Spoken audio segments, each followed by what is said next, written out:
Bueno, pues lo tenemos. Vamos a por ello.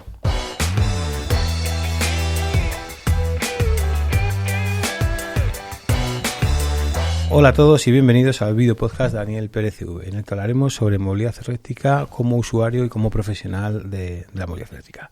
Bueno, hoy tenemos una charla, tenemos aquí a Carlos y a su padre que nos van a acompañar y os voy a dejar que os presentéis vosotros porque yo creo que es lo más interesante. Bueno, yo soy comunicador en el mundillo de la movilidad eléctrica, en todas las plataformas, pero bueno, hago especialmente vídeos y si alguien ha llegado en algún momento a mis vídeos, yo creo que me conoce sobre todo por viajar, que es un poco donde nos encontramos los caminos, ¿no? Correcto, correcto. Y en el mismo sitio conocerá a mi padre, que siempre me dicen, ¿cómo se llama tu padre? Y yo le dejo en mi padre. Por eso, yo le he preguntado a Marco, digo, ¿y cómo se llama? Que no lo sé. Y me dice, pues no me ha respondido. Digo, bueno, pues, no. Oye, él se presenta, no pasa nada. Mario. Perfecto. Mario, bienvenido. Encantado. Bueno, pues di el canal tuyo para que el que quiera verlo, que pueda ver los vídeos, si alguien no te ha visto, que aproveche y lo vea, que son interesantes. Es Test Coches. Test Coches. Venga, perfecto, pues ya sabéis. El canal de Test Coches para poder ver los viajes que hacen, que son bastante interesantes. Bueno, pues la idea del podcast de hoy es al final ver, como bien dices, cómo se puede hacer un viaje eléctrico y vamos a ir poquito a poco trabajando sobre los últimos viajes que habéis hecho y sobre esa innovación, ¿no? Lo primero que me gusta y que preguntamos siempre a todo el que viene aquí es ¿cuál ha sido o cómo fue tu primer viaje en vehículo eléctrico y cómo ha sido el último que has hecho para ver qué ha cambiado y qué ha evolucionado? Pues mira, realmente ahí va a tener cosas más interesantes que contar mi padre, pero yo te diré, yo no me acuerdo exactamente de mi primer viaje en coche eléctrico, pero sí me acuerdo un poco de cómo era la experiencia y es verdad que la cosa ha evolucionado muchísimo, porque sobre todo yo creo que a nivel de experiencia, fíjate, porque es verdad que antes era como muchísimo más complejo el poner a cargar tu coche, el saber qué aplicación, el que todos los sistemas, digamos, fuesen en consonancia. Se ha quedado ya la imagen de que los cargadores siempre fallan y demás, y eso yo a día de hoy no me lo encuentro. No es habitual. Claro. Entonces, es verdad que la cosa ha evolucionado muchísimo y, de hecho, aunque sigue generando muchísimo interés y hay donde producir contenido para seguir enseñándoselo a la gente, pero es verdad que a día de hoy viajar en coche eléctrico ya no es una cosa que sea una aventura, o no es un desafío, no es una cosa yo lo veo difícil. como algo normal, cotidiano, Sí. del día a día, sin mayor trascendencia que ir de punto A al punto B y hacer una recarga. Sí, totalmente. La verdad es que no tiene mayor complejidad. De hecho, yo creo que ahora donde nos encontramos más el cuello de botella, si es que existe, es precisamente en el coche y no en la red, no en la infraestructura, no en nada más. Y lo digo yo porque precisamente tengo un coche que es muy limitado en autonomía ese sentido. o en velocidad de carga. En todo. En Vale. todo, porque es un Fiat Grande Panda, es una batería de 44, carga a 100 como máximo. Entonces, Sí, y aún así se puede viajar perfectamente. se puede viajar. Correcto. Yo lo que pongo siempre como ejemplo es que mi coche actual es el coche que menos autonomía tiene de los últimos que he tenido. Uh-huh. Pero me da igual. Yo viajo sin problemas. Sí, totalmente. Y a mí me encantaría que te diga mi padre su experiencia. Porque... Mario, por favor, estamos deseando vivir tu experiencia. Bueno, me llamo Mario. Mi dedicación es mis labores, Bien. como decíamos antiguamente. Es decir, me dedico a trabajar y poco más. Mi experiencia en cuestión de coches eléctricos, la verdad, yo era muy escéptico a la hora de coger un coche eléctrico porque no lo había cogido. No sabía cómo funcionaba, no sabía si era capaz de manejar aquello y que me llevara o sería yo el que llevara el coche. Bueno, el caso es que mi primer viaje ha sido realmente la recogida del coche, del viaje en sí, la recogida el día de antes. Y aquello fue una experiencia agridulce. Y agridulce fue por la siguiente razón. A mí me dan el coche cargado al 100%, según me dijeron, según los papeles, y cuando salgo de Barcelona dirección Madrid, resulta que yo veo que aquello empieza a bajar, que me quedo sin carga, estoy llegando a Lérida, que son 100 y pocos kilómetros, y que no voy a hacer más kilómetros, cuando mi previsión era, pues bueno, hacer bastantes más, pasar Zaragoza y un poco más. Claro, yo no sabía, ignorante o torpe de mí, que ese coche andaba muchísimo. corría muchísimo, pero claro, conforme tú pisas el acelerador también consume. Eso es así. Es lógico. Entonces, pero eso da igual a la tecnología, ¿eh? claro, Todo sí, es sí, igual. sí. Sí, lo que pasa es que yo ya estoy habituado a lo mejor a coches de gasolina o vehículos de gasolina que no me han dado esa circunstancia. Primero porque no he corrido y segundo porque, bueno, pues las carreteras, las limitaciones, etcétera. Pero este era de prueba. Y aquí te ponías detrás de un camión y decías, a ver quién corre más, si tú o yo. Le dimos un avión y lo puso a volar. Bien, bueno, oye, es una forma de probar el coche. Sí. Bueno, el caso es que la primera experiencia fue un poco súper bonita porque, claro, como un coche eléctrico pisas y es eléctrico, literalmente, o sea, se dispara. Pero frenada, suspensión, dirección, absolutamente todo era, yo qué sé, no he conducido nunca Ferrari, pero yo creo que poco menos. He conducido otros coches de alta gama y tal, y equiparable, vamos, 100%, sin ningún problema. Y una vez pasado ese trance, en la siguiente carga, ya fui capaz de aguantar el acelerador de tal forma que cada vez he sido capaz de hacer las paradas más largas, es decir, mantener mucho mejor el ritmo. Y a día de hoy, y después del viaje, pues bueno, he tenido un mes completo un coche eléctrico a mi disposición, y porque no hay perras. Encantado, Sí, ¿no? Vamos, loco. Eso está bien, eso está bien, eso está bien. Al final también en el coche eléctrico lo que te das cuenta es que como tiene mucha más potencia o mejor o una entrega más de golpe de la potencia, al final muchas veces pues le pisas más de lo que deberías. Efectivamente. Yo me hace muchas veces cuando dicen, no, es que van detrás de los camiones, y digo, no sé quién será, porque yo no. No. Y los que yo tampoco, pero bueno, es así. Si entramos un poquito, o digamos, ¿qué es lo que más, antes de entrar en materia del viaje, qué es lo que más te ha gustado y lo que más te ha sorprendido del coche eléctrico? Me has dado unas pinceladas, como me has dicho, pero si tuvieras que resaltar algo como esto es lo que más me ha gustado y esto es lo que más me ha sorprendido. A mí la sorpresa y lo que más me ha gustado es prácticamente lo mismo. Bien. La aceleración tan inmediata es que me recuerda a los coches de Scalextric. Tú pisabas el gatillo y aquello se disparaba. Pues esto es exactamente igual, pero con el pie.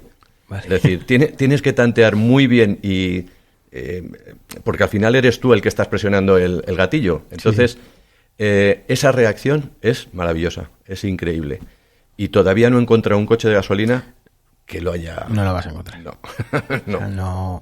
Yo he probado de todo y no vas a encontrarlo, te lo digo yo. O sea, Pero la única forma de que se acerque un vehículo de gasolina a esto es metiendo una hibridación de igual potencia superior que lo que es el motor térmico. correcto. Y se empieza a aparecer. Sí, pero tampoco no... solamente es cuando es 100% eléctrico, porque la entrega de potencia no hay forma de... Claro, además es súper lineal, muy en ascenso, pero muy lineal, Sí. todo el rato. Totalmente. O sea, totalmente. eso me encanta.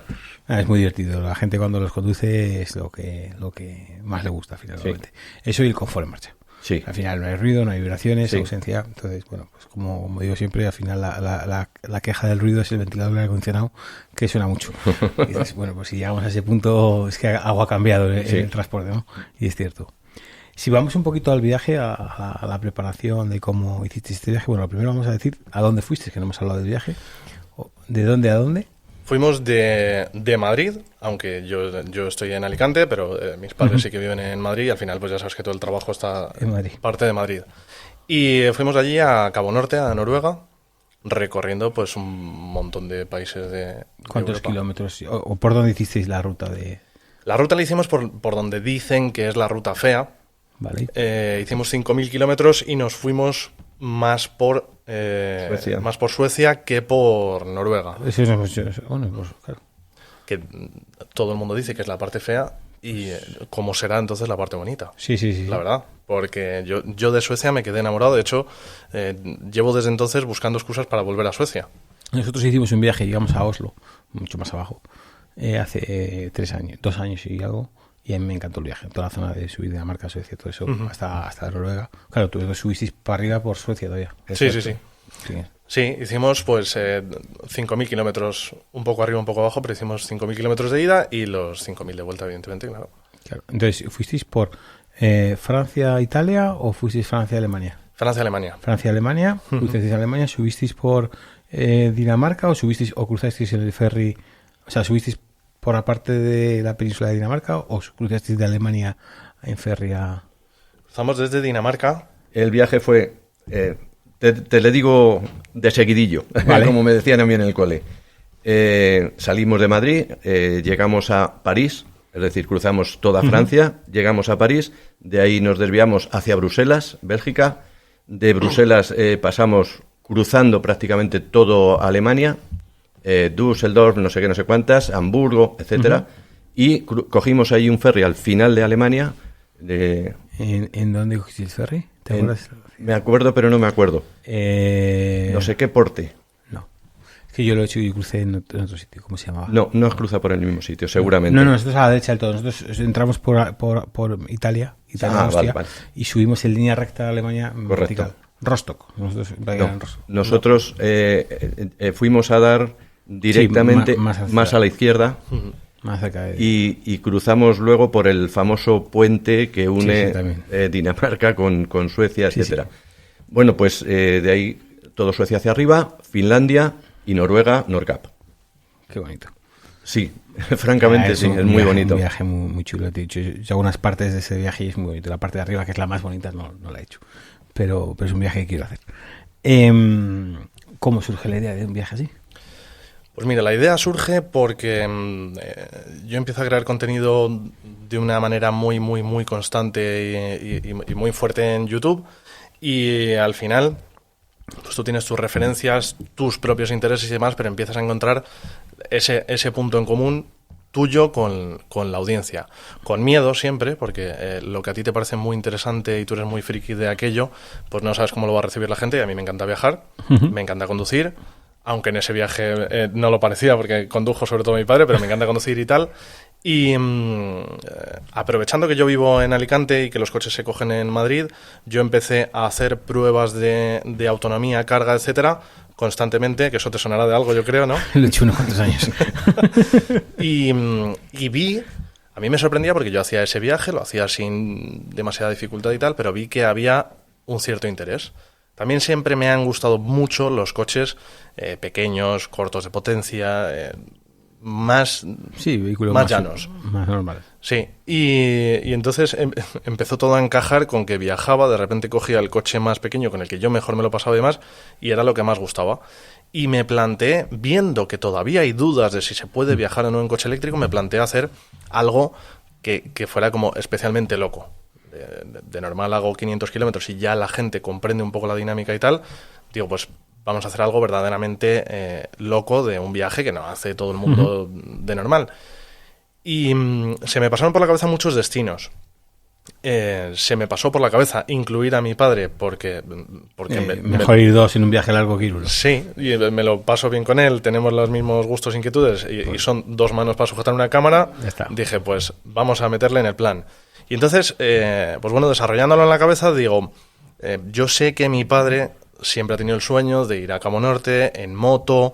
En moto no lo vamos a hacer, seguramente ni él ni yo. Está complicado. Digo, pues yo creo que es la oportunidad perfecta para juntarlo todo y hacerlo. Y así fue como surgió. Y lo peor de todo es que se ha convertido en algo con posibilidad de desarrollo a futuro. Hombre, ya el destino hay que ir mejorándolo, ¿eh? O sea, ya Claro. cada vez va a ser más complicado. Claro. Pero vamos, el viaje de Cabo Norte, o sea, yo es un viaje que me recuerdo que siempre he querido hacer en moto, como dices tú, ya hace años que no uso moto, con lo cual es un viaje que haré en algún momento en coche. Lo más probable es que haciéndolo con la familia volemos cerca y hagamos los últimos kilómetros en coche, porque creo que convencer a la mujer y a los niños para meterles 5.000 kilómetros en el coche lo tengo básicamente imposible. Es difícil. Es imposible. A lo mejor me puedo ir yo y decir, os cojo en Oslo, Sí, os sí, cojo en algún sitio, ¿no? Pero sí, es un viaje que tiene que ser muy apasionante. A la hora de establecer esa ruta, ¿qué parámetros teníais en cuenta o cómo planificasteis esa ruta? ¿Cómo veías las rutas para cargar, las autonomías del coche? ¿Cómo...? Mira, realmente cogí lo más fácil, lo que hacemos la mayoría, yo creo, cuando viajamos con coche eléctrico, que es coger a Better Route Planner, porque además en mi caso, cuando me quiero plantear algo así, no es con mi coche particular que tenga yo mi conocimiento sistema, del consumo. Claro, ni mi sistema de navegación integrado en el coche y tal, voy cambiando de coches, entonces al final la Better Route Planner está en todos y tiene los parámetros de todos los coches y demás. Yo creo que es la Afina referencia bastante bien, sí. a día de hoy, claro. Y así lo hicimos y entonces además a mí también me gusta mucho no solo cómo afina con los datos, sino el poder meter mi personalización de, oye, yo tengo preferencia por este operador de carga y este sistema. Es decir, si yo tengo la RFID, lo puedo meter y que lo tenga en consideración y demás. Y llevábamos aquello de hoja de ruta, pero es verdad que era una referencia para, entre comillas, no perdernos, para tener una seguridad de más o menos qué vamos a hacer, pero luego no lo seguimos al pie de la letra, que es algo que también preguntan mucho la gente. Ya, claro, tienes todo planeado y si te sales de la ruta, pues no te mueres por el camino. Sí, yo mi experiencia a la hora de hacer el viaje, cuando hemos hecho nosotros otros viajes, y por cierto ahora me voy dentro de poco a hacer otro viaje largo, bueno, este es más corto, es el coche, macho. Al final ya una vez que sales a carretera tienes una guía principal de, bueno, por aquí no tengo problema, Sí. y a partir de ahí el navegador del coche o una aplicación que uses de referencia de carga y ya está. Ujú. Pero sí, para la primera guía te vale. Sí, para tener un dibujo, para tener un Sí. esqueleto. Sí. ¿Alguna dificultad que os hayáis encontrado en el... o cuáles son las principales dificultades que os encontrasteis? Mira, me habría gustado mucho encontrarme con más dificultades. Bien. Porque las cosas como son, a nivel de contenido habría sido Mejor. muchísimo Vende más. Habría sido mucho más divertido de Correcto. ver, desde luego. Y realmente todos los problemas o los contratiempos y tal que nos pudimos ir encontrando fueron ajenos al coche, a la carga y a todo. De hecho, bueno, lo que pasa es que no quiero adelantar cosas que probablemente luego quieras hablar, Bueno. pero de hecho, a medida que vas subiendo por Europa, la situación se pone probablemente incluso más fácil. Sí, es algo que es así. La lógica te dice que, bueno, y cuando viajas un poco... Yo ya no uso nada para viajar, o sea, yo me monto en el coche y me voy. Y ahora estamos planificando un viaje por Francia, que vamos a hacer como 3 o 4 mil kilómetros de 3 días, o sea, va a ser paliza, para ver las estaciones nuestras en Francia, recorrer toda Francia entera. Yo las he visto ya, ¿eh? Ya, pues yo todas no, he visto algunas, pero me falta de ver como 10 o 12. O sea, he visto las de la zona sur, entonces Sí. he dicho, mira, la zona sur a la vuelta ya pararé a cargar.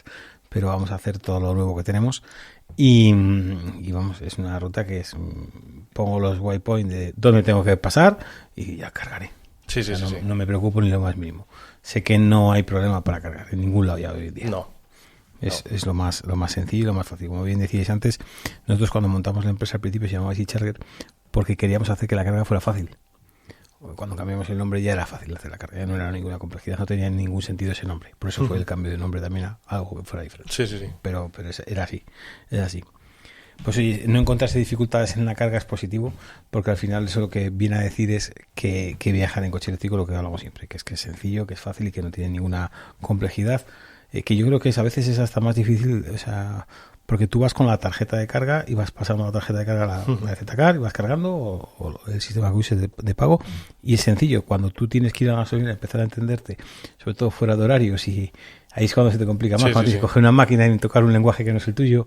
Yo creo que el vehículo eléctrico eso va a hacer cada vez más fácil todo ese desplazamiento. Sí, además, mira, te diré que en este viaje yo siempre, pero también porque yo soy una persona que me gusta muchísimo la tecnología y el cacharreo y demás, y siempre he tenido todas las aplicaciones y más, porque además me gusta probarlas y tal, pero comprendo que eso para la gente es una fricción. Evidentemente, para una persona que no tenga un perfil tan tecnológico como yo, eso es una fricción. Y a raíz de este viaje, precisamente empecé a integrar más la tarjeta RFID y ya no hay vuelta atrás. No, es muy cómodo, es muy cómodo. Yo lo uso también, me pasa igual, ¿eh? O sea, yo el tema tecnológico me gusta mucho, soy muy friki, tengo todas las aplicaciones, aparte de porque me gusta verlas, pues hombre, pues dedicándome a esto, tengo que entender lo que hacen todos los operadores del mercado para saber si vas más o menos haciendo las cosas como crees que deben hacer y que esté bien, ¿no? Pero es que la tarjeta RFID es lo más cómodo. Es que es lo más cómodo que llegas, pasas la tarjeta y te olvidas. Es que ni lees la pantalla, pum, y a cargar. Sí, totalmente. Entonces, simplifica muchísimo todo el proceso. Si volvemos un poquito al resumen, a lo que habíamos dicho al principio del itinerario que habíamos hecho, que son 5.000 y pico kilómetros lo que habéis hecho, ¿cuántos días tardasteis en hacer esa ruta? 12 días exactamente. En subir, 12 días. O sea, Y descansar un día en el Disney. Bien. Era fundamental. Hay que hacerlo. Era nuestro premio. Bien, me parece razonable, es algo que hay que hacer. Entonces, al final Yo iba con niño, entonces. Quitamos el día del Disney. Reales, 11 días. 11 días 11 días 11 de días viaje. en ida y vuelta. Ida y vuelta. Ida y vuelta. Son 10.000 kilómetros, 2.000 kilómetros diarios. Sí. Más o menos. Sí, Días de 1100, 1200 y días sí. de 900. Sí. Eso es de, si los cálculos no me fallan, más o menos levantarte a las 8 de la mañana y estar hasta las 12 de la noche en el coche. O no levantarte ni acostarte. Aquello era totalmente desordenado, porque había días que madrugábamos y días que trasnochábamos y madrugábamos. Fue mucho desorden. Vale, Además, si me permites el inciso, Por supuesto. Una vez que pasas, empiezas a subir Suecia, no existe diferencia entre el día y la noche. Es muy leve. Con lo cual, el cerebro te hace una cosa muy rara. Cuando me canso duermo y Correcto. cuando me he despertado sigo. No, Sí, así fue. aquello fue terrible. Mi padre se reía y yo no me reía ni un poco, porque a medida que íbamos subiendo, efectivamente, pues ibas viendo como que se quedaba una lucecilla de noche, y Sí, esa como que lucecilla es iba el creciendo. anochecer y ya está. Sí, y ya llega un punto en el que en ningún momento es de noche, y yo me empecé a agobiar, claro. Íbamos con el sueño justo, con mucho trabajo, que cuando no iba conduciendo, iba grabando o editando, tal, y hubo un momento que yo me empecé a agobiar. Digo, padre, hay que irse de aquí cuanto antes, porque yo quiero descansar. Sí. O sea, vamos a llegar, poner la bandera y salir de aquí porque me estoy agobiando. Y mi padre se partía de risa. Digo, a mí no me hace mucha gracia. ¿A partir de qué zona empiezas a notar eso? ¿A cuántos kilómetros de llegar? ¿1000 kilómetros? ¿1500? Realmente notarlo lo notas muchísimo antes. Sí, ya en Suecia. desde Suecia para arriba, desde Göteborg me parece que se llama, sí. te vas hacia... Sí, en Göteborg nosotros tiramos a Oslo y vosotros tiráis para otro. para Estocolmo. Bueno, pues a partir de ahí vas viendo, según vas subiendo, que cada vez anochece más tarde, hasta que llega un momento que no hay diferencia entre noche y día.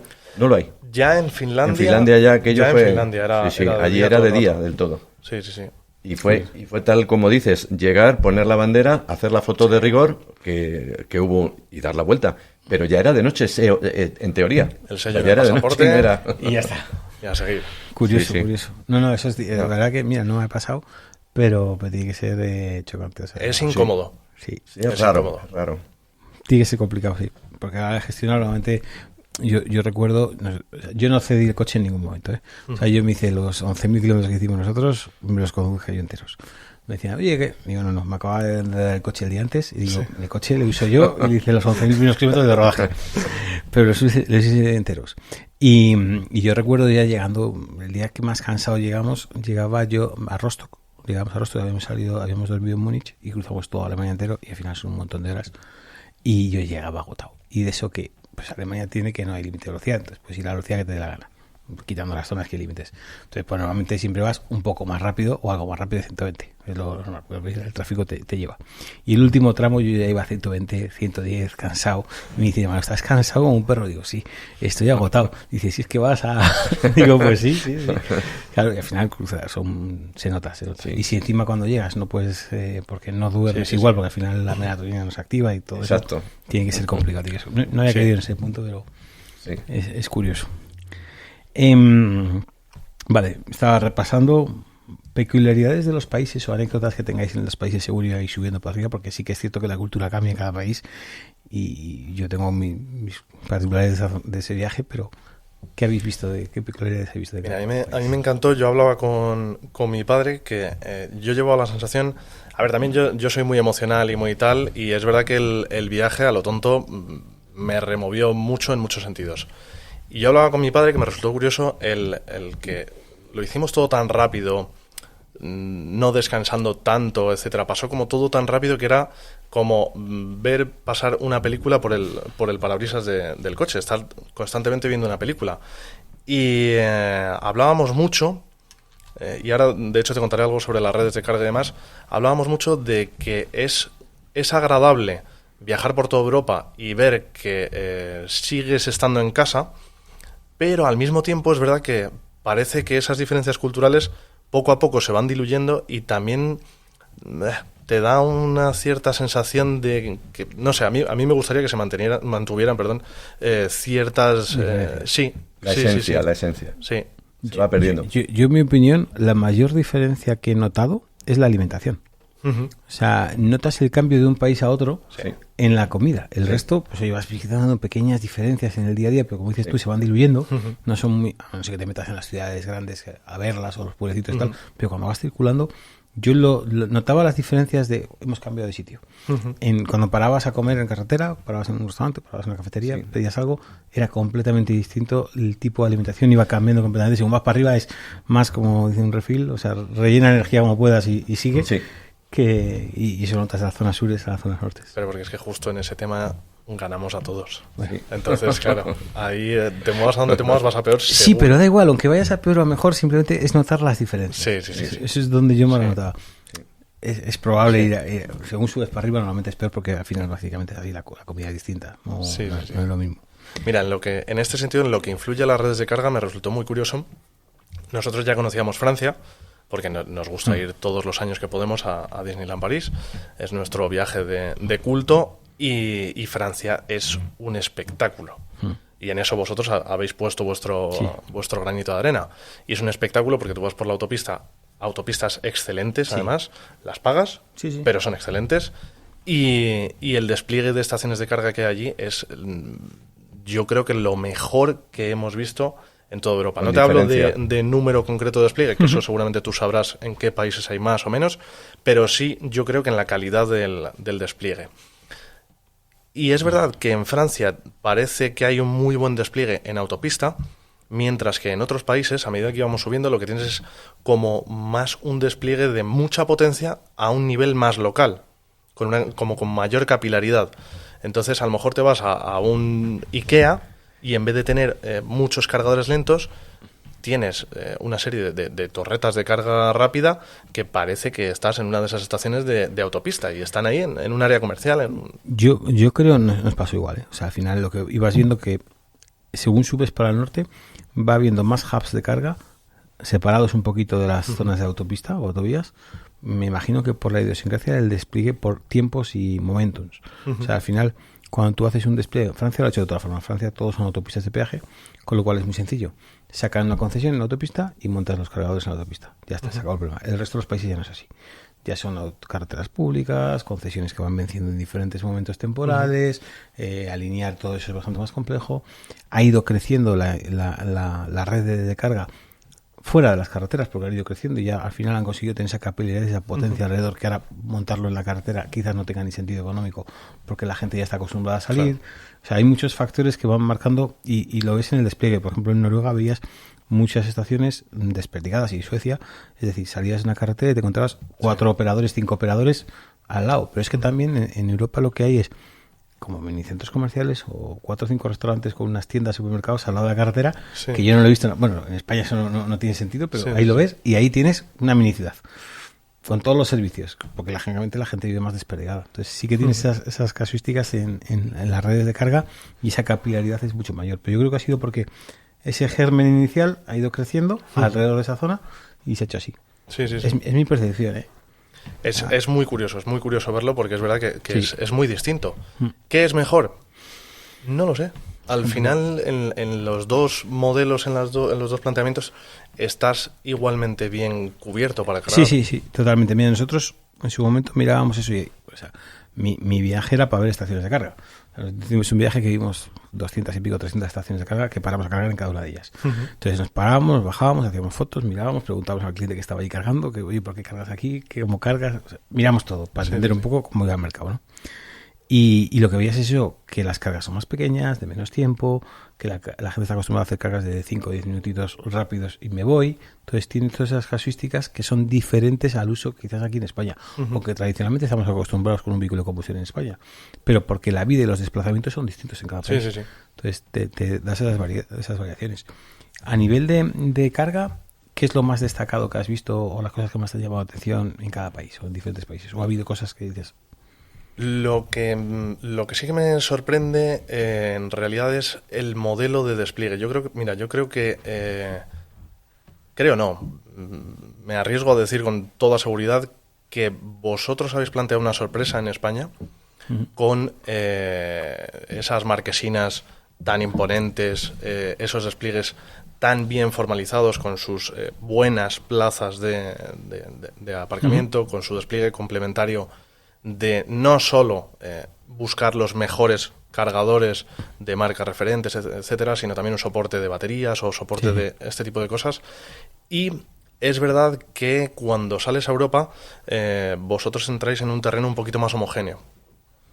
Tenéis un modelo más parecido, yo diría, a los referentes de Europa. Y eso fue lo que me sorprendió, el decir, vale, es que formáis parte de este terreno, Claro. de la Liga Europea. Entonces, Como decía, hace 2 o 3 años nos fuimos a ver cómo estaban haciendo, pues nosotros teníamos una idea, íbamos haciendo las cosas, pero hay que ver qué hacen otros países que van más avanzados a ti para aplicar esas mejoras que tengan sentido en tu territorio y ir mejorando, pero vamos, lo que hacemos con regularidad. sí, a mí yo creo que fue lo que más me sorprendió, que yo creo que durante X años, y hay gente que mantiene ese enfoque de despliegue del negocio de carga de coches eléctricos, pero hemos tenido una sensación de poner cargadores por ponerlos, por cubrir cuota, ¿no? De decir, vale, vamos a poner aquí un poste que parece que o lo están pidiendo o me interesa por X motivo, lo que sea, pum, colocamos un poste. Y es verdad que este enfoque de ser una estación a todos los niveles de carga, es algo que realmente sorprende y te das cuenta de que ese es el modelo a seguir y que efectivamente lo habéis importado o lo compartís con gente. Más que importar, compartimos, porque al final nosotros ya estábamos haciendo esas cosas, claro. Pero fuimos a ver qué se está haciendo también en otros países y había mucho alineamiento con el desarrollo. Es algo que al final, cuando algo funciona y das una solución y el usuario lo percibe bien y lo usa regularmente, pues bueno, vas mejorando y adaptándolo al país, porque lógicamente la cultura es diferente en cada zona, aunque hay ciertos parecidos, pero hay diferencias. ¿Cuáles son las mayores dificultades que os habéis encontrado a lo largo del viaje, o en carga o en logística o Para dormir. Vale. Esa ha sido la mayor dificultad que hemos Fundamentalmente el dónde. Mira, no, Es complicado. como te decía antes, me dio hasta cierto punto rabia el llevar un coche tan despampanante, tan gama alta y demás, porque es verdad que no pudimos hacer una demo tan realista de quien se compra un coche Sí. accesible y se plantea viajar. Eso sí que lo pude hacer un poco más cuando fui a Alemania. Pero es verdad que nos encontramos, sobre todo, como te decía antes, con que paramos donde paramos y no nos encontramos ningún fallo técnico relevante. No encontramos... Ha sido la primera vez en la vida que yo he encontrado cola en un cargador. Bueno. Una cola, quiero decir, relevante, que de hecho había una chica administrando los tiempos de espera y demás. Fue curioso. Al regreso. Sí, y fue porque algo tenía que ver con la vuelta ciclista y tal. Habría cortado varias zonas de varias carreteras. Había una cantidad de movimiento que era impresionante. Y el tiempo de espera que tuvimos fue, pues no sé si de 7, 8 minutos o 10. Irrelevante. Y todo lo demás, la verdad es que fue todo realmente bien. Realmente bien. Vale. Para vosotros, ¿qué conclusiones sacáis o qué resumen habéis hecho del viaje? O sea, de esta experiencia, que al final, y yo creo que es lo que, o sea, mi conversación, perdona que desvaríe un poco al principio, mi conversación habitual con la gente es: viajar en coche eléctrico es muy complicado, ¿cómo lo haces si tienes que hacer un viaje de 1000 kilómetros? Bueno, pues habéis hecho más de 1000 kilómetros diarios, habéis hecho 10.000 kilómetros en total. ¿Qué resumen sacas de eso? ¿Qué dirías a la gente que tiene esas dudas? Porque a lo mejor el viaje habitual que tú vas a Alicante y te dicen, no, pero es que es el viaje que haces siempre. Vale, pues esto no lo he hecho, no es mi viaje habitual. He cogido el coche y me he hecho 10.000 kilómetros, venga. Sí, mira, yo creo que seguimos siendo, desde luego, importantes la gente que nos dedicamos a la comunicación en este tipo de cosas, porque es verdad que lo que tiene el coche eléctrico es una cierta barrera de entrada. Es decir, hay conceptos tecnológicos que no han existido nunca y hay que comprenderlos. Pero es verdad que todo se está aterrizando de tal manera, con cosas como la tarjeta RFID, que cada vez es más sencillo. Y simplemente con que cuando alguien se compre un coche eléctrico, el comercial le enseñe las 3 pautas clave cuando se lleva el coche, realmente no hay que hacer ningún tipo de máster en electricidad ni nada por el estilo. Y yo lo que animaría a la gente es a que lo pruebe en lugar de dejarse llevar por tantas cosas que se hablan en redes de gente que ni lo tiene, ni lo conoce, ni lo utiliza, ni absolutamente nada. Y de hecho, honestamente creo que la gente se ha perdido una época muy bonita en la que efectivamente era una aventura. Sí. Bueno, pero hay gente que le gusta la aventura y hay gente que no. Sí, no, está Entonces, claro. A que le gusta la ha podido disfrutar. Hay gente que se la ha perdido y bueno, pues sí. Pero sí que yo recuerdo aventuras interesantes. Sí. Interesantes. Eso sí, sí que es verdad que cuando uno se plantea viajar fuera de España, sí que hay que tener cuidado con tener preparado el que o bien te lleves de casa tu operador de confianza que te sirva roaming, o bien prepárate para trabajar con otros idiomas o con otras aplicaciones, etcétera. Claro, ahí es lo que decíamos antes, que tener tu operador de confianza, en este caso, por ejemplo, Thunder, y que tú tengas toda tu red de roaming en Thunder, te da la tranquilidad de que no tienes que entender nada más, que tienes el servicio de atención al cliente, que tienes toda la información en tu lenguaje habitual, que lo cobras en tu tarjeta de crédito, porque muchas veces cuando tienes que registrarte en aplicaciones fuera de tu país, las verificaciones de seguridad de plataformas no te hacen una tarjeta porque requieres el PSD2. Entonces no es tan sencillo, aunque estés incluso en Europa, pagar con una tarjeta en una aplicación de otro país, porque a veces las normativas de seguridad de los bancos te lo bloquean. Entonces eso es importante tenerlo en cuenta. Que te pasaría lo mismo con el coche, que tú ahora te coges el coche, empiezas a tirar de la tarjeta de crédito y vas pasando por 7 países o por 5 países y te va a decir bloqueo por posible fraude y te van a llamar. Entonces si vas de viaje y vas a tirar de tarjeta de crédito permanentemente en diferentes países, tienes que tener en cuenta eso, hacerlo con una aplicación de confianza. Todos los cargos vienen de lo mismo, que es algo recurrente y no tienes ese problema. Entonces son cosas que hay que tener en cuenta. Y luego, pues bueno, pues en las aplicaciones con la de Thunder, pues puedes ver esas rutas, esos tramos para poder buscar cargadores, que yo creo que ayuda bastante en el viaje. Vale, ¿algún puntito más que hayas visto en el viaje? ¿Alguna cosa más? ¿Alguna que te haya llamado la atención y que quieras reflejar para el usuario? Realmente no, se hizo, yo no sé si tú lo viste, pero He visto algunos. Se hizo muy, muy viral mi momento patriota de ver la estación. Y realmente no, realmente el único punto especialmente importante es este que hemos hablado, el que cuando sales de España solo tienes que tener en cuenta eso, el cogerte a tu operador de confianza y salir de casa con las mismas garantías y las mismas condiciones, salvo el cobro específico del roaming, pero sales exactamente de la misma manera y con la comodidad de que llevas tu tarjetita, que va asociada a ti. Y da igual si conduce mi padre o conduzco yo, que la utiliza y que no se te cae el móvil sin batería y te da igual, etcétera. Sí, esas cosas son importantes. Yendo un poquito después de haber vuelto de este viaje, si vamos a ver un poco la acogida que ha tenido la serie que habéis hecho, toda la información que habéis puesto en YouTube, ¿qué tal ha funcionado?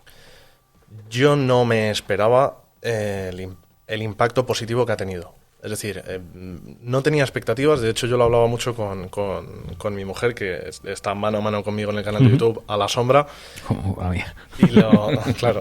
Y lo hablaba mucho porque le decía, joder, es que hay días que me levanto y creo que es una idea genial. Días que me levanto y digo, esto no le va a gustar a nadie. Y días que digo, yo qué sé, voy a hacerlo, punto, sin más. Y es verdad que era complicado porque yo estaba muy centrado en un trabajo, digamos, como más periodístico, más informativo, objetivo, cerrado a lo personal. Y esto era una implicación personal completa. De hecho, mi padre es la prueba de ello. Sí. Y a mí me daba miedo. Yo tenía muchísimas ganas de compartir con la gente más, pero no sabía cómo se iba a reaccionar. Y en el primer vídeo, que de hecho hablé de presento a mi padre o algo así, la acogida fue tremenda, pero no solo a nivel de curiosidad, de cotilleo, de morbo. No, es que la gente comentaba con cariño detalles específicos que eran en el minuto 15:32, que lo estaban realmente viendo. Y yo creo que esto es importantísimo para enseñarle a la gente de una manera natural, orgánica, real, qué es tener y usar un coche eléctrico en todos los sentidos, la verdad. Sí, totalmente. Estoy totalmente de acuerdo. Yo cuando monté el canal de YouTube lo hice por lo mismo, para que viera la gente el uso diario de un vehículo eléctrico. Yo creo que en la mayor parte de la gente no hace grandes viajes, no suele viajar mucho con el coche.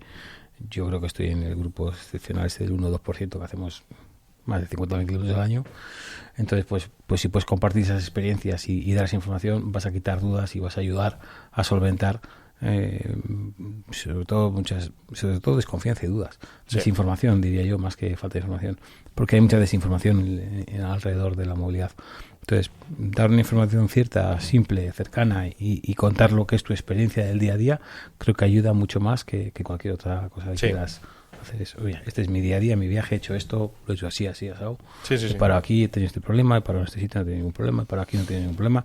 Y explicarlo clara y llanamente, porque es la mejor forma de hacerlo y así lo habéis hecho.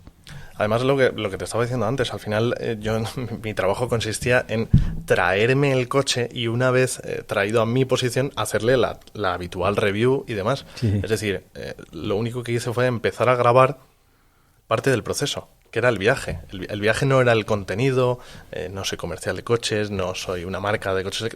Simplemente empecé a grabar lo que ya estaba haciendo. Pero es lo que marca la diferencia. Al final, si te fijas, la gran parte de los personas que graban vídeos y influencers están basados en Madrid-Barcelona. Uh-huh. Entonces, al estar basados en Madrid-Barcelona, coges los coches en la ciudad, les pruebas y haces ese viaje alrededor. Uh-huh. Es más, probablemente muchos de los viajes que se hacen con probadores de coche, ya no te hablo de eléctricos, de cualquier vehículo que pruebes. Yo he probado muchos coches eléctricos que a lo mejor llevan matriculados, no sé, 4 o 5 meses y tienen 1.200 kilómetros. Uh-huh. Entonces ha pasado ese coche por no sé cuántos canales profesionales de no sé cuántos, y resulta que, bueno, pues si le habéis hecho 1.200 kilómetros entre los 8 y 10 que he visto esta matrícula, es que le habéis hecho 50 kilómetros al coche. Sí. Le habéis cogido el concesionario, le habéis llevado a hacer la foto al sitio y habéis hecho la foto. Entonces, todo lo que me has contado de la experiencia de usuario, de lo que te dicen, es lo que te han dado la nota de prensa. Entonces, cuando tú ves un canal que coge en el coche, que le dice, mira, cojo el coche aquí, me voy con el coche, le hago 1.000 kilómetros o 2.000, porque solamente ir a mi casa y volver, tengo ese recorrido, pues ya ha cambiado. Es algo que, lógicamente, te va a dar la experiencia real, porque has conducido en carretera un montón de kilómetros, porque has tenido que cargarle, sabes cómo es la experiencia de carga, sabes cómo es la experiencia de bajar, qué autonomía tienes, qué velocidades puedes circular, y esa realidad es la que es importante. Totalmente. Y además que no es una cuestión solo de, no, es que he hecho más kilómetros, entonces me da para rajar más. No. Es que también descubres cosas positivas cuando verdaderamente lo utilizas. Sí, claro. sí. Yo cuando pruebo coches, que últimamente pruebo pocos, pero sí que les hago... Es que mi día a día es hacer al coche 4 o 5 mil kilómetros o 3.000 kilómetros a la semana. Entonces, por mucho que quieras, cuando cojo un coche que me dejan, le hago esos kilómetros. Sí, o sea, sí. Si voy a Madrid 2 veces, 3 veces, pues ya las he hecho 1.500 kilómetros en una semana. Más luego, si te mueves un poquito, pues ya tienes los 2.000 kilómetros. Una semana que te mueves un poco más o que haces un viaje más largo, pues ahí lo tienes. Entonces, eso es lo importante. Yo creo que es lo que la gente agradece. Porque es donde está la información de verdad. Y no de... Vamos a poner el coche a 100 por hora en esta carretera, que es un círculo que sube no sé cuántos metros y baja no sé cuántos metros. Eso está muy bien para sacar Pero, me dices tú, me vengo a Alicante, me echo 1.000 kilómetros y esto es lo que me da. Es un uso real. Sí, estoy totalmente de acuerdo. Ya me has dicho que ha tenido muy buena acogida. ¿Qué próximos desafíos, retos estáis pensando? Porque seguramente con un viaje como este, con buena acogida y habiendo disfrutado como se os ve que habéis disfrutado... Mira, ahora solo tengo un problema con esto, me ha generado un problema y es que este contenido era, me voy con mi padre a Cabo Norte en un coche eléctrico. Entonces, a todo esto, a mí me falta experiencia en marketing para darle, como se suele decir, un branding, ¿no? Darle un nombre con un poco más de empaque, un poco más de... para poder decirlo un poco más rápido. Entonces, hay que darle nombre a esto, que es lo que ahora mismo me quita el sueño, porque esto se va a repetir. Bien. Esto se va a repetir al menos una vez más. Bien. Que hace poco ya anuncié, con un poquito de anticipación, pero ya anuncié que para junio de 2026 se hará. Hay muchas cosas por definir, pero ya está definido que se hará. Y esto, mi intención es, incluso cuando ya pierda la aventura por completo el viajar en coche eléctrico, que ya está en cotas muy bajas, seguir haciéndolo por puro entretenimiento y por seguir demostrando a los pocos que queden. Aventura puede haber siempre, te puedes ir a Mongolia, te puedes ir a donde quieras, que aventura hay, o sea, solo es buscar el tiempo y la distancia. O sea, el mundo es muy grande. Y si te dejo mi coche, hay aventura. Oye, podríamos cambiar Cabo Norte por Cabo Verde. Pues primero tengo que ubicarlo. Claro, abajo de todo de África. Ahí está más complicado. Ahí sí hay aventura. Ahí yo bajé en moto en 2006, creo que fue, 2005, 2006. Y ahí sí hay aventura. Pero hay tramos ahora ya complicados. Mira, hace poco me lo planteaba porque me siento con el ABT Route Planner y me vuelvo loco totalmente. Entonces me pongo a pensar ideas. Digo, joder, pues... Y si hiciera una aventura como hace la gente por ahí, por África y cosas de estas, digo oye... Pero complicados no por el coche, sino por la geopolítica de la zona. Sí, por todo. Exacto. Pero me planteaba y digo, oye, está perfectamente normalizado que este tipo de gente lleve bidones de diésel en el techo. Unas placas Digo, de tumbas, estiras y... Digo, oye, igual... Estás cargando al mismo tiempo. No, pero cuando haces la parada a dormir, duermes de día, estiras, hay placas... Sí. Tendrías que ver con modelos, pero hay placas que, bueno, no hay en contenedores, tú pones el contenedor, tiene un carril, sacas de 5 ruedas y estiras un parque y metes 50-100 kilovatios en placas solares. Eso existe, se usa. Sí. Pero bueno, es buscar soluciones de menos peso para que compense. Pero sí, pues la idea es eso. Sí. ¿Y ponerle un generador eólico encima? Creo que lo que te Es más pesado, ¿no? Es más pesado. No lo sé, pero creo que lo que te reste de consumo a lo mejor es lo que cargas. Es lo que carga. Bueno. Pero bueno, probar ideas. Hay que estudiarlo. Sí. Pero hay que buscar aventuras. Sí, no, continuaremos rizando el rizo porque ya esto se ha convertido en un formato. Bueno, pues esos formatos hay que explotarlos. Porque al final hay dos cosas. Uno, que a la gente le gusta, le llama atención. Todo lo que es aventura y viaje llama mucha atención. Yo recuerdo, no tiene nada que ver con el coche eléctrico, pero de Ewan McGregor, cuando hicieron el Down, que hicieron el viaje, fueron hasta... All Around the World. Sí. Pues me lo vi, me encantó. Yo tenía esa moto y nosotros estuvimos por Marruecos y tal. Pero que son viajes que aventura, que eso siempre gustan. O sea, es que eso es divertido. Entonces, bueno, pues oye, vas viendo zonas que puedes ir con cierta seguridad y con cierta tranquilidad. Tampoco se trata de ir a jugársela, pero que hay muchas opciones para hacer. Sí, totalmente. Y al final se pueden hacer muchas cosas muy divertidas. Hablando de que pruebas coches y que te los llevas a Alicante, a casa, como yo hacía cuando estoy aquí en Valencia, ¿cuáles son los últimos modelos que has probado? Mira, lo último se lo tuve que derivar a mi padre, que fue el Dacia Spring. Uh-huh. Se lo tuve que derivar porque en ese momento, por logística mía, me venía mejor, porque estaba a punto de dar a luz mi mujer y demás, y porque además era el coche clave para que mi padre pudiera ver y enseñar el contraste con respecto al Scion 7, que era lo que había tenido. Y he estado probando de todo. Me he centrado en los últimos meses en probar mucho todos estos coches pequeños y, luego la gente me regaña, pero más baratos que los demás, que no son baratos como tal. Uh-huh. Y ahora voy a volver otra vez al ruedo porque he estado no parado, pero sí sin hacer viajes por el tema de mi hija y demás. Si te dejan hacer viajes ahora ya has ganado mucho. Sí. Sí, no, ya te digo que el apoyo en casa es bien, pues ese es un punto muy, muy positivo. Sí. No sé si es por favorecer el trabajo o el descanso en casa. No estoy seguro, No estoy seguro. No, pero empezaré a probar. Hay cosas que tengo muchas ganas de probar, por ejemplo el MGS5, que bueno, no lo he probado todavía, aunque debería, iba a probarlo, pero bueno, no pude. Tengo muchas ganas de probarlo y hay muchas cosas por delante. De hecho, si te enseño ahora mismo el calendario, es que no sé ni lo que tengo por delante. Estaré probando el Model E Performance. Este es uno de los primeros que voy a probar. El nuevo Dolphin. ¿Me das comentarios al respecto a la frenada, porfa? Vale. Porque a mí lo único que no me gusta del Model E es la frenada. Pues creo que Lars el otro día dejó una cara bastante simpática en redes con la frenada. Sí, creo que... Vale, porque es que no, o sea, es un drama. En cuanto le pegas 3 frenazos al coche, se nota la bajada de rendimiento de frenos considerablemente. Ya tengo justo deberes ahí. Y pues eso, estaré ya desde finales de octubre estaré probando un montón de cosas, aunque te confieso que el coche que más ganas tengo de probar ahora mismo, que probablemente te resulte un poco cómico, pero es el Renault 4. El Renault 4, me lo han ofrecido el otro día. Me he cogido el Alpine, el 5, el Renault 5 Alpine o Alpine 5. El A290. Sí, ese. Sí. Que te toca ir a por él. Bueno, creo que voy yo. Le vas a devolver tú, pero voy a recogerle yo. Pero sí, tenía ganas de probar el Renault 5 y tal, y me ofrecieron. ¿Y quieres probar el 4? Y digo, pues me llama más sentido el Renault 5 o el Alpine, ¿verdad? Pues el Renault 5, bueno, el Alpine en tu caso, ya me contarás, pero a mí es un coche que me gustó mucho. Me lo llevé a Andorra. Pues yo creo que le voy a hacer unos cuantos kilómetros, porque tengo varias cosas esa semana y me coincide con la semana que tengo el Alpine y digo, pues voy a hacerle kilómetros al Alpine. Pues es un coche divertido, la verdad. Eso me han hablado, me han dicho que es un coche muy divertido. Coche divertido. El Renault 4.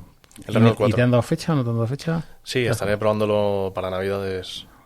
Es más grandecito. Lo que me hablan del Renault 4 es que la gestión energética funciona infinitamente mejor que el Renault 5 porque cambia no sé qué versión de software. Me imagino que las nuevas versiones que vengan del Renault 5 ya traerán ese software, pero que cambia mucho la gestión energética. Sí, esto es algo que se venía hablando mucho, sí. Sí, no los he probado, o sea, no te puedo decir, pero es lo que me contaron. Yo espero encontrarle el fallo, porque no quiero tener que negociar otra vez con mi mujer. O sea, espero que consuma mucho, que haga mucho ruido, etcétera. Yo no tengo claro, no tengo claro que le encuentres el fallo, pero bueno, yo creo que divertido, bueno, habrá que verlo, pero divertido tiene que ser. Pero sí. Además, como tiene el tema este de la gestión de energía con el volante, creo que tiene una leva, puedes tocar, debe funcionar bien, pero habrá que verlo. ¿Alguna cosa más que hayas probado así o que te llame la atención probar, aparte del Renault 4? Pues mira, ahora mismo el coche que tengo en el punto de mira como gran promesa es un coche que probablemente no probaré, que es el Leapmotor B10, que yo creo que ahora mismo es lo más interesante que se va a lanzar próximamente. Encima con esto de que se va a fabricar en España y demás, pues más aliciente todavía para ponerle el ojo a ese coche. Pero vamos, voy a estar probando todo tipo de coches y tengo muchas ganas sobre todo de hacer estos contenidos especiales saliendo un poco de la norma habitual. O sea, yo voy a seguir mi hoja de ruta con mis pruebas genéricas típicas, viajes y escapadas especiales para demostrar también un poco la movilidad eléctrica en otros ámbitos en los que yo creo que no se está dando tanta visibilidad o tanta... ¿Por ejemplo? ¿Qué ámbitos crees tú que no se está dando visibilidad? Esto te lo enseñaré dentro de poco, pero el tema acampada y por ese camino. Pero ahí lo que no hay mucho es... se le puede dar visibilidad en ese sentido, pero lo que yo he hecho mucho en falta son furgonetas grandes, tipo para poder camperizar, o autocaravana. Sí, totalmente. Porque al final, a nivel de autocaravana, el confort... Yo hace poco alquilamos una autocaravana porque mis hijos querían montarse en una autocaravana, dormir en una autocaravana, pues alquilamos una. Y mi niño, cuando paramos en una gasolina, echar gasolina, me decía: papá, ¿qué es este sitio que huele tan mal? Y digo, mira, esto es una gasolinera, aquí se echa gasolina al coche. Pero si el coche no se carga, digo, no, esta no. Pero sí, es curioso. Sí. Y ahí, joder, es que aprovechando la batería de alto voltaje, te tiene que dar muchísimo juego porque quitas todas las limitaciones de baterías de 12 voltios de antes que andan haciendo inventos.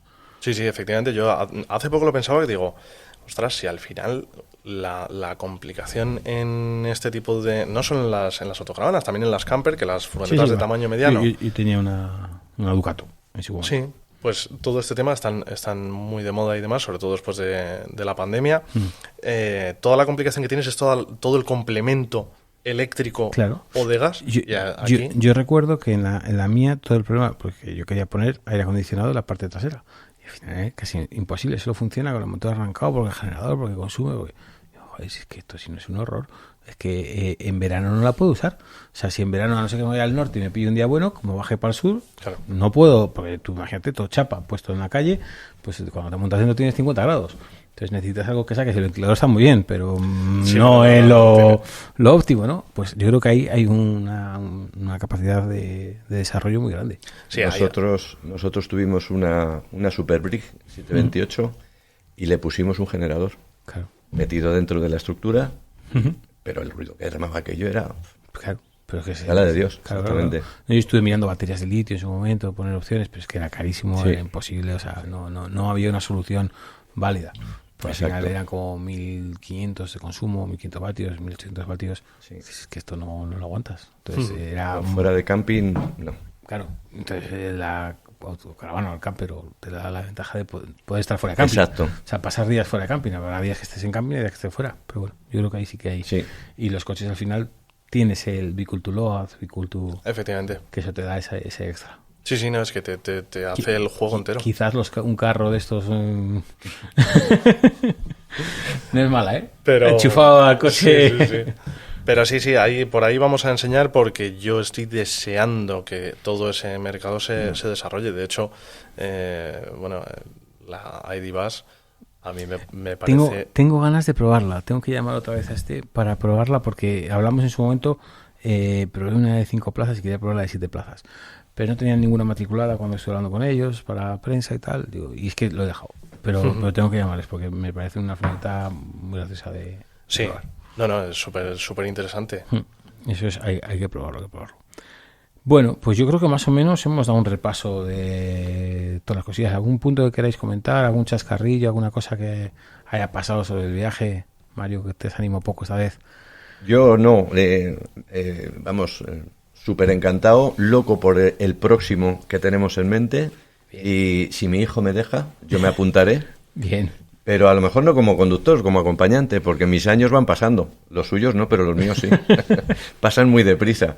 Entonces, bueno, intentar aprovechar cuando él vaya, pues si me apunta, yo me apunto. Papá se apunta. Comparada por Euro Disney. Sí. Aunque bajemos a África hay que parar. Sí, hay que subir a hacer el descanso. Eso está bien. Mira, a mí todo este viaje, yo no, lo de que mi padre se convirtiera en protagonista de mi serie, mi canal y todo, fue muy fortuito. Y yo no estaba ni previsto, ni lo esperaba, ni nada. Fue todo orgánico y natural. Y es verdad que yo lo que sí que tenía ganas de enseñar en algún momento era a mi padre introduciéndose en esto y dando su opinión sensata y su opinión... Porque mi padre al final siempre ha sido un mega amante de todos los vehículos, con motor, sin motor, un motor, otro motor. Y yo al final he mamado con él toda esa pasión por el motor y la mecánica hasta donde había conocimiento. Y era gracioso, ¿no? Todo lo que yo he aprendido de mi padre y lo que he crecido con él, de repente presentarle, ponerle en bandeja algo nuevo para él que yo sí conozco. Claro. Era extraño, ¿no? Eso tiene que ser bonito. Y honestamente yo iba hasta con miedo, digo, bueno, a ver, ¿qué va a decir mi padre o qué no va a decir? Digo, me daba miedo, digo, bueno, luego la magia de la edición lo puede resolver todo si hay algo caótico, ¿no? Sí, eso. Y no se editó nada, toda la experiencia y la opinión fue lo que ocurrió realmente. Y me encantó, la verdad, ver que mi padre no es un hombre mayor, pero ya es una persona con carrera hecha y que se adaptó al tema sin ningún problema. De la manera perfecta. Solo le tenía que decir, padre, que las multas van a mi nombre. Y ya está. Todavía me han llegado a mí multas año y medio después. No prescribe eso, ¿no? No, llegan. Tardan más en llegar, depende del país. Sí, pero sí, me llegó una de Italia todavía. En concreto, por decir un país al azar... 2 kilómetros por hora por encima, ¿eh? Madre mía. 2 kilómetros por hora. O sea, no es que vayas a... No. 72, donde era 71. Que prácticamente es el error del... Sí, del cinemómetro. Sí, que es que dices, ostras, es que no... Y por pura curiosidad, un país así al azar, ¿de Suecia sabes más o menos cuánto tardan? Suecia, Dinamarca, Finlandia... De Alemania no me ha llegado. Y me saltó el flash en toda la cara. Pero no me ha llegado. O sea, eso estábamos llegando, es el día que llegábamos a Rostock, que te decía, llegábamos agotados, reventados. Y entrando en la ciudad, pues no sé si era zona de 30, de 40, de 50, no tengo ni idea. Y según bajando me hizo un flashazo así en toda la cara que nos despertamos. Si iba medio dormido atrás, íbamos 4 cosas, ¿qué ha pasado? Digo, el radar. Pero esa no llegó, o todavía no ha llegado. Esto hace 2 años y algo. O sea que es posible que no llegue. Pero pues nada, ya te contaré. Cuando me entere, por lo que sea, te contaré cuánto Las de Francia llegan antes que vuelvas tú. O sea, porque por las de Francia... Te están esperando, ¿no? No, las de Francia me resultó curioso porque en Francia sí que nos pusieron un par de... Igual, 73 y una de 122 o 123. O sea, en el límite. Pero son las que llegaron. Y esas dos fueron a la subida. Y cuando estábamos en Suecia... hablando con la mujer, dice, oye, te han llegado 2 multas de Francia. Digo, pero pues ya han sido antes de ayer.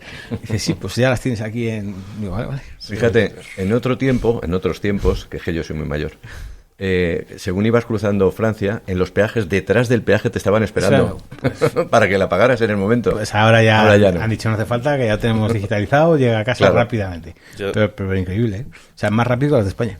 En España no tengo casi ninguna, pero yo recuerdo cuando me han puesto alguna multa, te ha llegado al mes o 2 meses de haberla puesto, ¿no? Pero yo de todas formas también te digo, hago mucha broma con ello porque no lo sufro, o sea, quiero decir, porque me han puesto en mi vida 2 multas, yo creo, y además de las que escuecen, que tú creías que la vía era todavía 120, te has quedado en 120 y de repente ha cambiado a 100. Sí, bueno, o sea, son así. Porque yo soy pisahuevos total. No pisahuevos, pero que voy tranquilo. Sí, bueno, sí, escucha, que de ir a 122 o 120, que es ir tranquilo. Sí, totalmente. Sí. Que no tiene más que pues un despiste de esos, pues te fastidian, pero es lo que hay. O sea, sí. Lo que marca es lo que hay. Eso no hay más.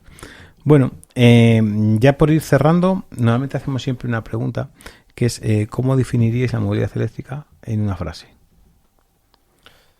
Yo te dejo que te la pienses mientras. Sí, porque yo tengo que darle. Bien. Yo no te diría una frase, te diría una palabra, un concepto. Y me resulta raro que sea así y triste, pero definiría la movilidad eléctrica a día de hoy como desconocida, honestamente. Y es llamativo porque llevamos ya muchos años con todo esto.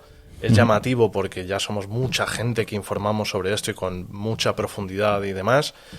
Pero sigue habiendo un enorme desconocimiento, un montón de pensamientos que están equivocados y es verdad que es difícil trabajar en contra de ello. Es verdad que sigue habiendo muchísima desinformación en torno a este mundillo.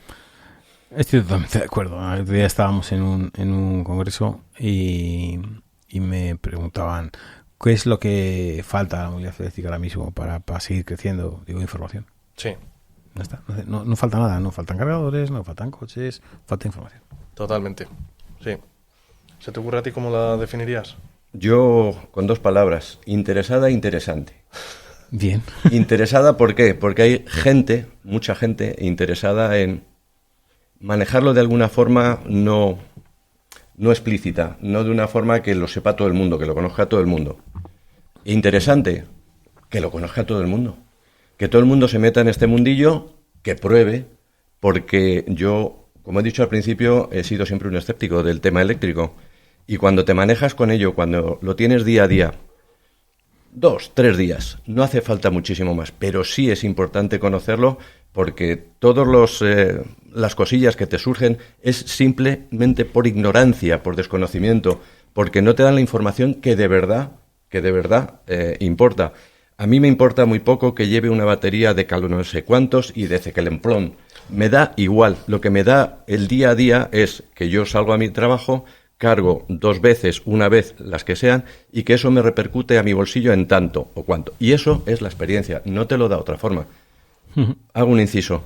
Mi primer coche mío personal era un Citroën 2 caballos. Tenía que parar sí o sí cada 200 kilómetros, porque el coche no me daba más de sí el depósito. Pero aquello no era ningún suplicio. Aquello era que tenía que parar. Esto es parecido. Pero en aquel momento yo lo sabía y esto todavía no se sabe. Es la gran diferencia. Yo creo que sí. Es buena reflexión. Realmente al final es eso, es tener ese conocimiento y probarlo. Yo siempre digo que al final a los fabricantes cuando hablan de, oye, ¿cómo podemos acelerar? ¿Cómo podemos ayudar? Dejar el coche no una vuelta de 10 minutos. Eso es. Ceder el coche 2 o 3 días. ¿Es más complicado? Sí. ¿Tiene más costes? Sí. Te va a ayudar a venderlos. Sí. Se vendería solo. Claro. Solo. Sí. Seguro. Sí, porque la experiencia es fantástica. No tengo que ir a echar gasolina, no tengo que perder el tiempo. Voy al trabajo, vengo, es cómodo, es confort. Le enciendo con la aplicación y le pongo el clima, le pongo a enfriar, le pongo a calentar. Esto comodidades. Sí. Totalmente. Yo te digo la última... Sí. Apostillando un poco lo que tú estás diciendo, es decir, en el Dacia Spring que me dejó Carlos, le tuve durante un tiempo determinado y lo utilizaba para ir y venir a Madrid. Nosotros vivimos a 24 kilómetros de Madrid, pues era ir y venir. Yo le ponía a cargar por la noche en un enchufe normal de la casa y a la mañana siguiente me iba con mi 100% de batería. No tenía ningún problema. Claro. Ningún problema. Luego, llegó a final de mes, vi la factura del teléfono y digo, me ha salido más barata que... La del teléfono. Perdón, la de la luz. Sí, también la del teléfono. Por llamar a mamá. Bueno, quiero decir que efectivamente me era más rentable. Lo que pasa es que el coche no era mío, ese es el problema.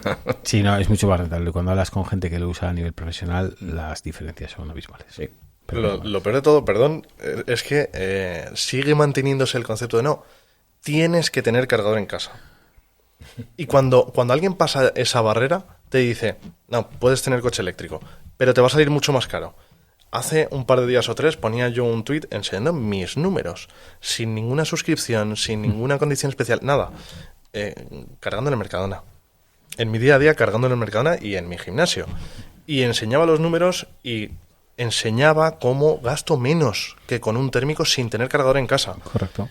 Y el tuit tuvo un éxito tan brutal que dices, es que falta información. Es eso, es desconocimiento, total, puro Sin y absoluto. duda.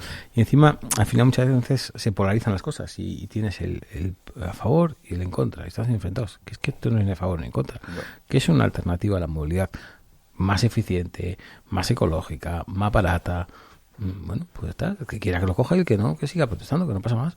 Pero no digamos mentiras sobre las cosas como son, dejemos las cosas claras, y lo que se hace, lo que cuesta, y es muy sencillo.